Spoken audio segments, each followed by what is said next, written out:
Situation से लड़ना सीखो, रोना नहीं। ज़िंदगी में सफलता पाने के लिए थोड़ा जोखिम उठाना पड़ता है, क्योंकि सीढ़ी चढ़ते समय ऊपर जाने के लिए नीचे की सीढ़ी से पैर हटाना पड़ता है। दोस्तों, आज मैं एक ऐसे स्टूडेंट के बारे में बताने जा रही हूँ जिन्होंने अपने माँ बाप के सपनों को पूरा करने के लिए खुद को पढ़ाई में झोंक दिया। इनके पिताजी बहुत ही गरीब किसान थे, लेकिन फिर भी अपने बेटे की पढ़ाई में कोई कमी नहीं आने दिया, क्योंकि खेती बाड़ी करके घर चलाना कितना मुश्किल होता है ये सिर्फ एक किसान ही समझ सकता है। और ये सारी चीज़ें इनके बेटे भी समझ रहे थे, और ग्रेजुएशन कंप्लीट होने के बाद से ही उन्होंने यूपीएससी क्रैक करने का सोच लिया। और फिर उनके अपने पिताजी से कहा कि पापा, मुझे आईएएस बनना है और इनकी तैयारी के लिए मुझे दिल्ली जाना होगा। प्लीज़ मुझे आप दिल्ली भेज दीजिए। मैं बहुत मेहनत करूँगा और आईएएस बन के ही लौटूँगा।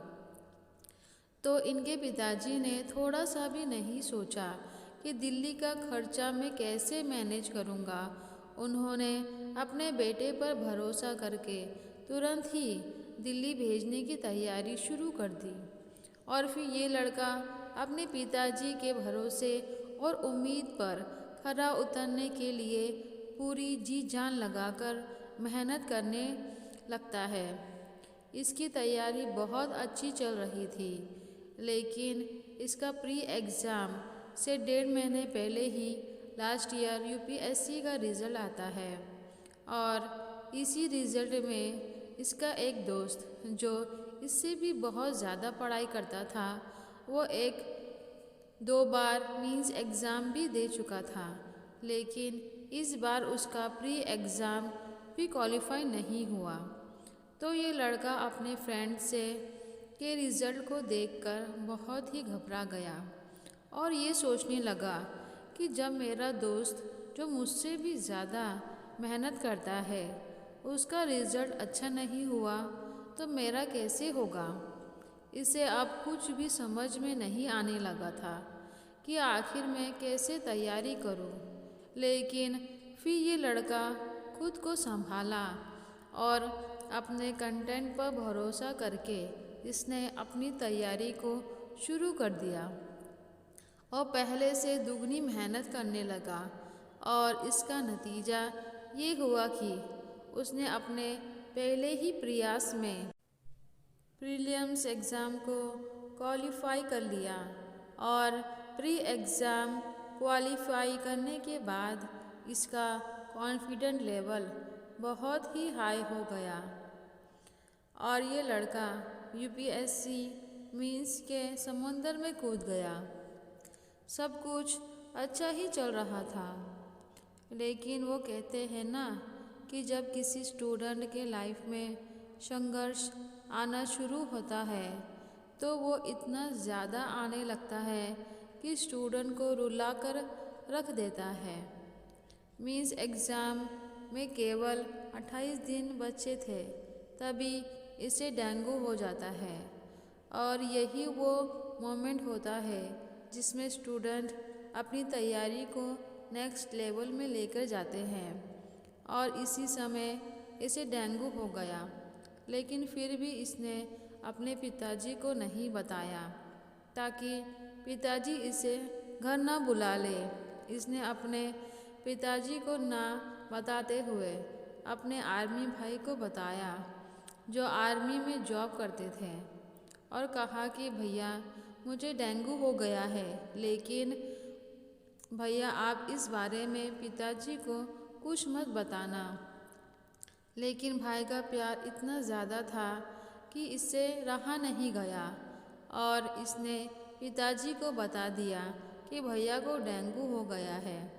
और जैसे ही इसके पिताजी को पता चला तो तुरंत ही घर बुला लिया और तुरंत ही इसे हॉस्पिटल में भर्ती करा दिया, क्योंकि एक पिता के लिए अपने बेटे का हेल्थ ही सब कुछ होता है।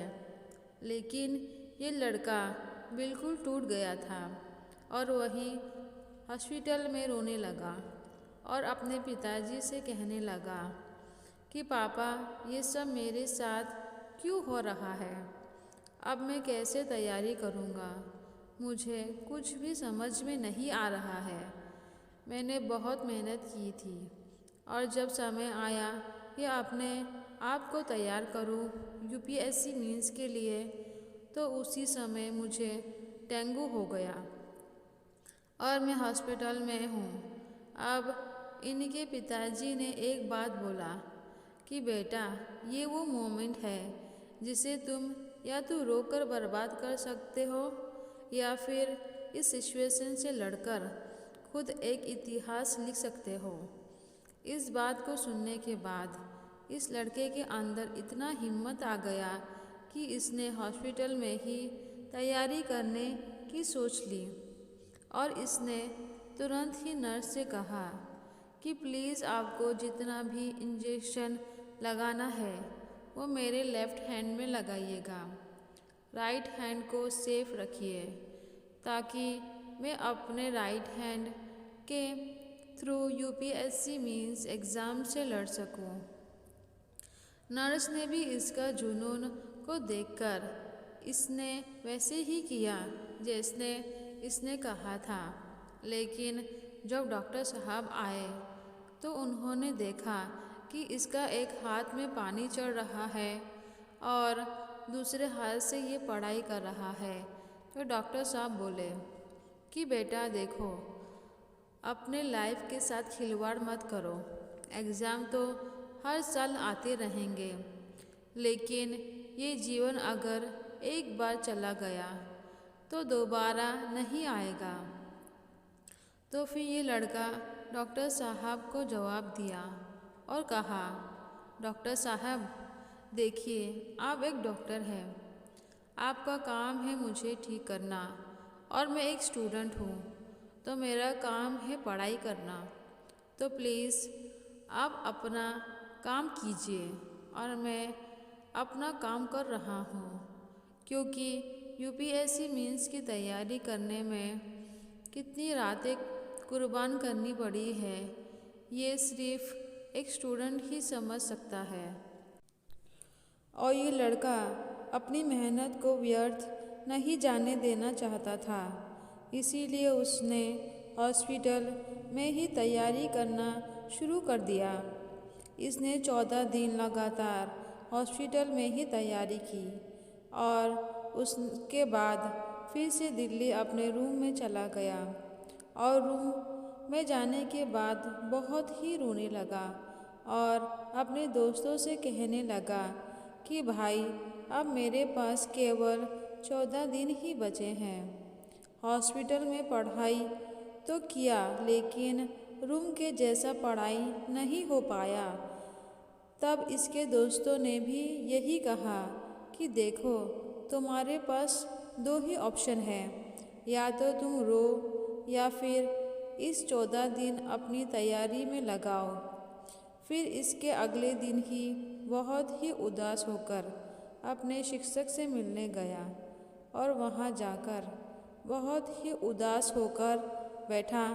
तभी इसके शिक्षक ने कहा कि बेटा, क्या हुआ, बहुत उदास लग रहे हो? तो ये लड़का क्या हुआ शब्द सुनते ही आँखों में आंसू आ गया और फिर ये लड़का बोलने लगा कि सर, कभी मुझे डेंगू हो जाता है तो कभी डायरिया, कभी कुत्ता काट लेता है तो कभी मेरा फ़ोन चोरी हो जाता है। सर, अब आप ही बताइए कि ऐसे में एक एक्सीलेंट ऑफिसर कैसे बन पाऊँ? तो फिर टीचर ने जवाब दिया और उन्होंने कहा कि बेटा, लाइफ में अप्स एंड डाउन्स होते रहते हैं और जो इस सिचुएशन को फेस कर लेता है ना, वही एक दिन इतिहास रच देता है। और हाँ, मुझे पूरा विश्वास है कि तुम एक दिन ऑफिसर ज़रूर बनोगे। इसके बाद ये लड़का अपने रूम में आता है और पूरी मेहनत के साथ पढ़ाई करना शुरू कर देता है और इतना मेहनत करता है कि इसने अपने पहले ही प्रयास में यूपीएससी को क्रैक करके दिखा दिया। और जब इसके पिताजी को पता चला कि इसका बेटा एग्ज़ाम को क्रैक कर गया, तब इनके पिताजी की आंखों में आंसू आ गए, इसीलिए कि उनके पिताजी ही जानते थे कि उसने किस तरह अपने बेटे को पढ़ाया और उनके बेटे ने किस तरह मेहनत की है। अगर आपको यह कहानी अच्छी लगे तो प्लीज़ मेरे चैनल को लाइक, शेयर और सब्सक्राइब कीजिए और बेल बटन को दबाना ना भूलें। मेरी ये कहानी सुनने के लिए आपका बहुत बहुत धन्यवाद।